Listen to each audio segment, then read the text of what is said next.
За өнөөдөр бас та бүхэнд дуулах гэж байгаа нэг мэдээ бол бүгд найрамд Хятад ард улсын талаас энэ одоо онцгой комиссийн шийдвэрээр 144 дугаар шийдвэр гэж гарсан юм байна.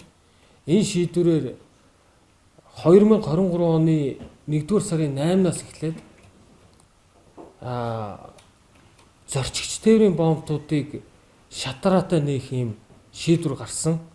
За энэнийг бас манай одоо телевиз үзэгчид хэвлэл мэдээллийн байгууллагаар мэдээлэл авч байгаа иргэд бас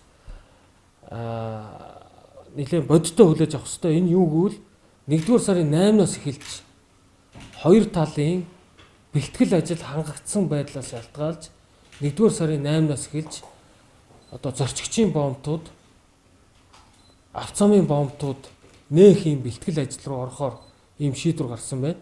Тэгэхээр яг одоо хатуу 8-ны өдрөөс гэж бас ойлгоход төвөгтэй байна. Би сая одоо онлайн уулзалтын үед хэд хэд удаа авшруулж асуулаа.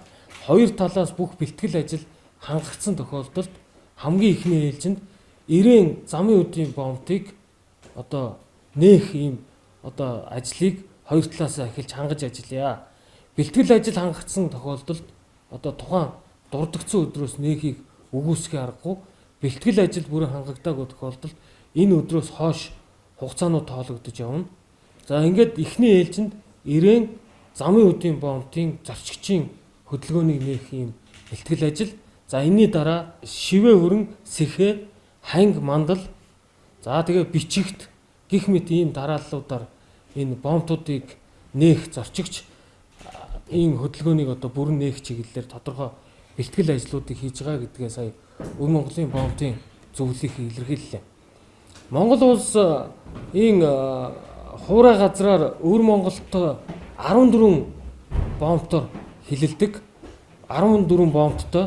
Үүнээс одоогийн байдлаар бараа солилцоо хийгдэж байгаа 13 бомбт байгаа. Тэгвэл 14 дахь бомбт буюу хавирга араашаатын бомбыг бас